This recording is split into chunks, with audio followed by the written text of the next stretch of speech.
Om Swastiastu, selamat sore Bapak dosen dan teman-teman. Kami dari kelompok 4 akan memaparkan materi tentang transaksi utang piutang perusahaan induk dan anak dan penyusunan raca konsolidasi. Baik, sebelum ke materi, alangkah baiknya saya akan memperkenalkan anggota kelompok terlebih dahulu. Yang pertama yaitu ada Ninyoman Widiani dengan NIM belakang 1024 sebagai penyaji keempat. Yang kedua yaitu Ketut Ayu Suliantini dengan NIM 1221 sebagai moderator dan penyaji ketiga. Yang ketiga yaitu ada Sylvia Erin Marcella dengan NIM 1232 sebagai penyaji kelima. Yang keempat yaitu Made Aditya Wiranata Kusuma dengan NIM belakang 1237 sebagai penyaji kedua. Dan yang terakhir yaitu Gede Panji Satya Putra dengan NIM belakang 1269 sebagai penyaji pertama. Baik, untuk materi selanjutnya akan dipaparkan oleh masing-masing penyaji. Untuk waktu dipersilahkan. Baik, terima kasih atas kesempatannya. Perkenalkan, nama saya Gede Panji Satya Putra, NIM 18170511269. Sebagai penyaji pertama membawakan materi tentang pengertian utang piutang antara perusahaan afiliasi. Dalam hal ini, transaksi antara perusahaan induk dan anak akan mengakibatkan timbulnya piutang dari satu pihak dan hutang bagi pihak lainnya pada perusahaan tersebut, baik dari sisi anak maupun sisi induk. Adapun jenis transaksi yang mengakibatkan saldo timbal balik, yaitu penjualan, pemberian uang muka, pembagian dividen oleh perusahaan anak dan lain sebagainya. Akibat dari hal tersebut, maka saldo timbal balik harus dieliminasi pada neraca konsolidasi. Tujuan dari eliminasi ini adalah daftar lajur dengan mendebit rekening hutang dan kredit pada aktiva. Becker DHK menyebutkan bahwa menguntungkan untuk meminjamkan kelebihan dana ke afiliasi dan meminjam dari afiliasi jika kekurangan uang.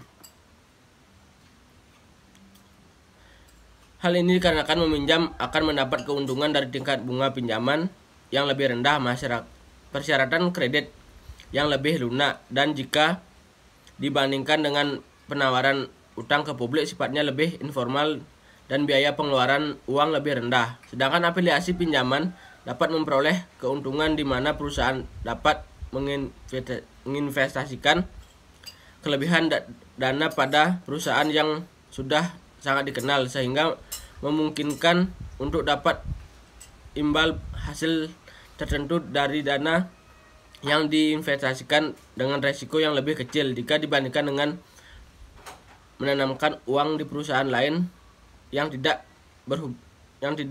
berhubungan istimewa. Selain itu, estimasi gabungan juga mendapat keuntungan di mana induk perusahaan atau afiliasi lain dapat meminjam untuk keseluruhan entitas pada setiap afiliasi meminjam uang langsung ke pasar modal. Baik, sekian pesan dari saya, akan dilanjutkan oleh teman saya. Baik, terima kasih atas waktunya. Di sini saya akan melanjutkan presentasi dari penyaji pertama. Perkenalkan, nama saya Made Aditya Wiranata Kusuma, NIM terakhir 1237, dan di sini saya sebagai penyaji nomor 2. Sebagai penyaji nomor 2, saya akan menjelaskan materi kedua, yaitu transaksi utang piutang terkait pembagian dividen. Jadi dalam hal ini salah satu transaksi yang mengakibatkan timbulnya utang piutang antara perusahaan induk dan anak, yaitu ketika terjadinya pembagian pada dividen. Yaitu ketika terjadinya pembagian dividen ini, pada dasarnya perusahaan induk dan anak merupakan satu kesatuan usaha yang dimana terjadi transaksi yang melibatkan hutang piutang antar perusahaan seperti pembagian dividen. Maka pada neraca konsolidasi ini harus melakukan eliminasi semua yang terkait jumlah kewajiban dan hak dari masing-masing pada unit usaha. Jadi untuk melihat contohnya ada pada slide berikutnya. Berikut contoh soalnya. PTH memiliki saham sebesar 80%, saham-saham pada PTA yang dibeli beberapa tahun yang lalu. Pada tanggal 20 Desember 1980, PTA mengumumkan pembagian dividennya sebesar 500.000 yang akan dibayarkan pada tanggal 20 Januari 1981. Pada hal ini, PT akan melaporkan di dalam neracanya pada tanggal 31 Desember 1980 seluruh jumlah hutang dividen sebesar Rp500.000. Sedangkan itu, sebaliknya PTH akan melaporkan sebesar haknya atas dividen tersebut sebesar Rp400.000 atau bisa 80% dikali 50.000, yang dimana merupakan jumlah yang bertimbal balik di dalam hubungannya antara perusahaan induk dengan perusahaan anak. Lalu bagaimanakah eliminasinya? Jadi ada di slide berikutnya. Berikut merupakan jawabannya. Jadi bisa dilihat pada tabel neraca dalam neraca konsolidasi ini yang masih tetap tercantum hutang dividen sebesar Rp100.000, yang dimana merupakan kewajiban perusahaan afiliasi kepada para pemegang saham minoritas pada perusahaan anak. Maka dari itu, jumlah hak dan kewajiban antar perusahaan afiliasi merupakan satu-satunya faktor yang diharuskan dalam mempertimbangkan pada proses eliminasi pada hutang piutang antar perusahaan afiliasi. Jadi sekian dari penjelasan saya terkait materi 2. Presentasi bisa dilanjutkan oleh penyaji selanjutnya. Terima kasih. Di sini saya sebagai penyaji ketiga akan melanjutkan materi tentang transaksi utang piutang berupa wesel tagih dan atau wesel bayar. Wesel tagih dan wesel bayar merupakan transaksi utang piutang antar perusahaan induk dan anak. Terkait dengan hal ini, selama wesel tagih atau wesel bayar tersebut masih berada di tangan perusahaan, maka tidak akan menimbulkan masalah dalam prosedur eliminasinya. Hal ini berbeda ketika wesel tagih dan atau wesel bayar ini didiskontokan oleh satu pihak perusahaan yang berafiliasi kepada pihak lain, yaitu di luar dari perusahaan yang berafiliasi. Didiskontokan berarti wesel tagih yang kepada perusahaan afiliasi ini akan dihapus tagihan atas wesel kepada si pembuat. Hal ini dapat menimbulkan adanya kewajiban dalam membayar wesel tersebut. Untuk keadaan ini, maka pihak perusahaan sendiri yang akan mendiskontokan lalu dicatat secara mengkredit rekening wesel tagih dengan rekening lawan debit pada wesel tagih yang didiskontokan. Oleh karena perusahaan afiliasi merupakan satu kesatuan usaha, maka akan menimbulkan kewajiban untuk membayar wesel, sehingga dalam penyusunan raca konsolidasi ini akan mengikuti sebuah ketentuan, yaitu sebagai berikut. Yang pertama, menghapus rekening wesel bayar pada perusahaan yang berafiliasi. Yang kedua yaitu menghapus rekening wesel tagih yang didiskontokan dengan rekening lawan wesel bayar, yang dimana menimbulkan kewajiban kepada pihak luar. Jadi sekian dari penjelasan materi saya. Untuk materi selanjutnya akan dijelaskan oleh penyaji berikutnya. Terima kasih. Perkenalkan, nama saya Ninyoman Widiani dengan NIM 1024. Di sini saya sebagai penyaji keempat akan mempresentasikan materi mengenai transaksi utang piutang berupa pemilikan obligasi. Dalam hal ini, menurut Yunus dan Harnanto 2018, bahwa selain transaksi jual beli barang dagang, jasa maupun fasilitas-fasilitas produksi, maka akan sangat memungkinkan terjadinya transaksi surat utang atau obligasi dari suatu perusahaan oleh perusahaan lain dalam lingkungan afiliasi. Hal ini menyebabkan timbulnya hutang piutang antar perusahaan induk dan anak. Sama halnya dengan transaksi lainnya, maka pada transaksi utang piutang afiliasi ini tentu harus dieliminasi dalam neraca konsolidasi. Pada mulanya, obligasi dapat dijual atau dikeluarkan dengan kurs di atas atau di bawah nilai bukunya, nilai nominalnya. Oleh karena itu, nilai buku hutang obligasi sebelum jatuh tempo akan berbeda saat terjadinya pembayaran atau pelunasan oleh perusahaan. Nah, obligasi merupakan surat berharga yang dapat dimiliki atau dibeli dari perusahaan yang mengeluarkan obligasi tersebut ataupun dari pemegang obligasi lain sebelumnya. Ya, nah, sama dengan perusahaan afiliasi, jika salah satu perusahaan yang bergabung tersebut mengeluarkan obligasi, maka perusahaan lain yang dalam lingkungan afiliasi itu dapat membelinya baik secara langsung maupun dari pemegang obligasi sebelumnya, yang mana tentunya dengan harga yang berbeda dari nilai bukunya. Nah, jika terjadi transaksi tersebut, yaitu perusahaan dalam lingkungan afiliasi membeli obligasi dari pemegang obligasi sebelumnya, maka akan terjadi proses eliminasi yang kompleks dan juga harus dilakukan secara teliti. Dalam hal ini, terdapat dua kemungkinan yang terjadi pada transaksi utang piutang berupa pemilikan obligasi. Yang pertama yaitu pemilikan obligasi oleh perusahaan anak atas obligasi yang dikeluarkan oleh perusahaan induk. Yang kedua yaitu pemilikan obligasi oleh perusahaan induk atas obligasi yang dikeluarkan oleh perusahaan anak. Nah, di sini saya akan menjelaskan mengenai contoh transaksi yang pertama, yaitu pemilikan obligasi oleh perusahaan anak atas obligasi yang dikeluarkan oleh perusahaan induk. Nah, contohnya yaitu PT Dani mengeluarkan 10 lembar obligasi yaitu 6% dengan nominal 1 juta, yang mana pada tanggal 1 Januari 1975. Obligasi tertanggal 1 Januari 1975 ini dijual seluruhnya dengan kurs 110. Bunga dibayar tiap-tiap 6 bulan, yaitu tepatnya 1 Januari dan juga 1 Juli. Kemudian 4 tahun berikutnya, obligasi tersebut dibeli oleh perusahaan anak yaitu PT Wijaya dari pemegang obligasi sebelumnya, tepatnya tanggal 1 Januari 1979. Obligasi tersebut dibeli sebanyak 5 lembar dengan nilai 5.450.000.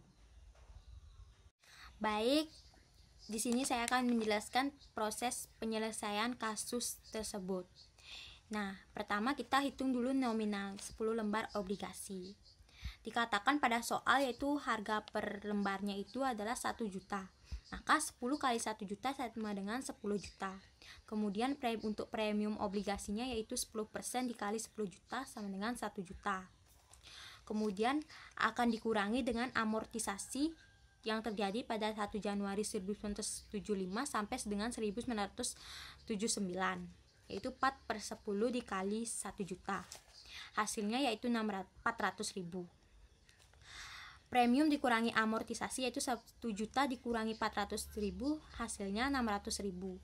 Kemudian nominal yang tadi 10 juta itu ditambah dengan 600.000 itu, maka akan menjadi nilai buku 1 Januari 1979 senilai 10.600.000.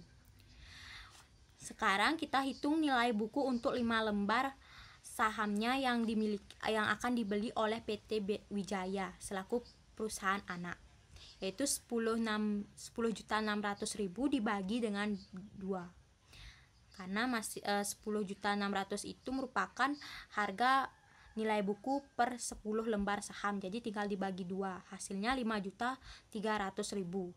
Kemudian dilunasinya dengan harga atau dibeli dengan harga 5.450.000 oleh PT Wijaya. Kenapa dikatakan dilunasi? Karena PT Wijaya dengan PT Dani itu merupakan perusahaan afiliasi, sehingga dianggap sebagai pelunasan utang obligasi. Kemudian karena dilunasinya lebih besar daripada nilai bukunya, maka akan timbul rugi pelunasan obligasi sebesar 150.000. Nah, untuk membentuk daftar lajur penyusunan neraca konsolidasinya yaitu partialnya untuk transaksi utang piutang ini, maka ada kolom rekening neraca PT Dani, PT Wijaya selaku perusahaan anak, eliminasi debit kredit, neraca konsolidasi debit kredit juga. Nah, untuk rekening neraca untuk bagian debitnya yaitu investasi 6% obligasi PT Dani yaitu 5 juta, karena yang dibeli hanya 5 lembar, makanya kita memakai 5 juta saja, yaitu 1 juta dikali 5. Nah, pada kolom PT Wijaya selaku perusahaan anak dicantumkan 5.450.000 karena dia membeli seharga 5.450.000. Kemudian nilai ini dieliminasi pada kolom kredit sebesar 5.450.000 sehingga pada neraca konsolidasi saldonya menjadi 0. Kemudian untuk rekening-rekening neraca bagian kredit yaitu seperti hutang obligasi, PT Dani, pada kolom PT Dani dihargai 10 juta. Kemudian pada kolom eliminasi debit yaitu 5 juta karena sudah dilunasi sehingga hutangnya berkurang menjadi 5 juta pada neraca konsolidasi dan di bagian kredit ditaruh. Premium obligasi yaitu sebesar 600.000 yang dimiliki oleh PT Dani, yang mana karena adanya pelunasan tersebut dibagi dua menjadi 300.000 atau dieliminasi pada kolom debit sebesar 300.000 sehingga pada neraca konsolidasi akan terlihat 300.000 sisanya pada bagian kredit. Laba yang ditahan PT Dani yaitu pada kolom eliminasi di debit sebesar 150.000 dan pada neraca konsolidasi jumlahnya akan tetap di debit 150.000. Sekian penjelasan mengenai kasus PT Dani yang merupakan perusahaan induk dan PT Wijaya merupakan perusahaan anak dalam transaksi pemilikan obligasi oleh perusahaan induk atau perusahaan anak atau PT Wijaya atas obligasi yang dikeluarkan oleh PT Dani selaku perusahaan induk. Di sini saya selaku penyaji yang terakhir. Di sini saya akan menjelaskan tentang subbagian kedua dari contoh-contoh kepemilikan, yaitu ada pemilikan obligasi oleh perusahaan induk atas obligasi yang dikeluarkan oleh perusahaan anak. Dan di sini akan saya sebutkan tentang sedikit dari pengertiannya mengenai obligasi perusahaan anak yang semula dimiliki oleh pihak lain di luar perusahaan akan kemudian dibeli oleh perusahaan induk dengan harga yang berbeda dari nilai buku hutang obligasi. Maka perusahaan anak ini akan timbullah laba rugi yang harus diakui oleh perusahaan afiliasi sebagai satu kesatuan ekonomis. Sehingga demikian, kepemilikan saham-saham perusahaan anak meliputi seluruh jumlah saham yang beredar. Maka laba rugi akibat kepemilikannya akan dicantumkan melalui obligasi di dalam neraca konsolidasi yang akan dibebankan pada saldo laba ditahan perusahaan induk. Selanjutnya bisa dilihat melalui slide di atas. Terdapat sebuah contoh soal, yaitu contoh kasus 2 mengenai PT Dani dan PT Wijaya yang soalnya bisa dibaca di atas. Kemudian penyelesaiannya adalah bisa dilihat normal obligasi yaitu 5 lembar senilai persatuannya Rp 1 juta yang kemudian ditotalkan menjadi 5 juta. Yang kedua ada premium obligasi sebesar 500.000. Selanjutnya ada amortisasi premium yaitu per 1 Januari 1975 sampai dengan 1 Januari 1979 sebesar Rp200.000 yang berasal dari 4/10 kali 500.000. Selanjutnya ada nilai buku 1 Januari per 1979 yaitu sekitar 5.300.000 dengan dilunasi persatuan 5.450.000 dengan rugi pelunasan obligasi sebesar 150.000. Nah, dalam hal ini rugi yang terjadi sebesar 150.000 tersebut akan dialokasikan ke dalam PT Dani yaitu induk dan sebesar 37.500 atau 25% kepada PT Wijaya selaku perusahaan anak. Nah, prosedur ini itu akan terjadi akibat kepemilikan obligasi oleh PT Dani yang merupakan pelunasan terhadap utang obligasi dari PT Wijaya. Berikut tadi adalah soal kasus dari kelompok kami.